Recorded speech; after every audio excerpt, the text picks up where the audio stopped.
মালয়েশিয়াতে এখন পর্যন্ত আমাদের প্রধান উপদেষ্টা ডক্টর মোহাম্মদ ইউনুস আসে নাই।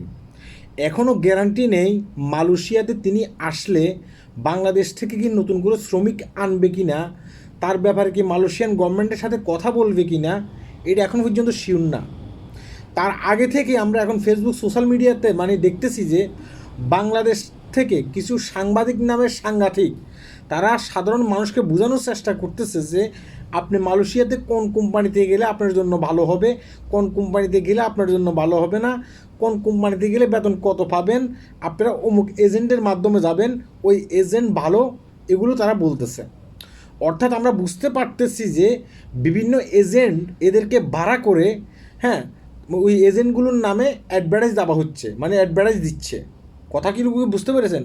যেন সাধারণ যারা মালয়েশিয়াতে আসতে আগ্রহী তাদের ব্রেন ওয়াশ করা যায়, এবং কি ওই ইয়েগুলো আপনার শ্রমিকগুলো ওই এজেন্টগুলোর মাধ্যমে যেন মালয়েশিয়াতে আসে, এসে এখানে যেন আবারও বিভ্রান্তর শিকার হয়। কথা বুঝতে পেরেছেন? এই কারণে তারা কি করতেছে, এখন থেকে অ্যাডভার্টাইজ দিছে কিছু সাংবাদিক নামের সাংবাদিকদেরকে দিয়ে, যারা অতীতেও মালয়েশিয়ান বিষয় নিয়ে কথা বলেছে, সমসাময়িক বিষয় নিয়ে, হ্যাঁ, তাদেরকে ভাড়া করছে। যেহেতু তাদেরকে ভাড়া করলে ওদের ফায়দা বেশি হবে, যেহেতু ওরা মালয়েশিয়ান প্রবাসীদেরকে নিয়ে কথা বলে।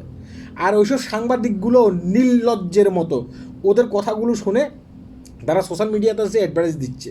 তাই আমি আপনাকে বলতেছি যে শ্রমিক আনে না না আনে এখন পর্যন্ত কোনো গ্যারান্টি নেই। গভর্নমেন্ট এখনও কিছুই বলেনি, আমাদের বাংলাদেশ থেকে প্রধান উপদেষ্টা এখনও মালয়েশিয়াতে আসে নাই। এখন যদি আপনি তাদের কথা শুনে ওই এজেন্টগুলোকে গিয়ে 50,000 60,000 টাকা দেন, এমনকি পাসপোর্ট জমা দিয়ে দেন, তাহলে কিন্তু আপনি বিপদে পড়বেন। অতএব কোনো একটি কাজ করার আগে চিন্তা ভাবনা করে কাজটা করবেন। এই কারণেই ভিডিওটি করতেছি। আল্লাহ হাফেজ।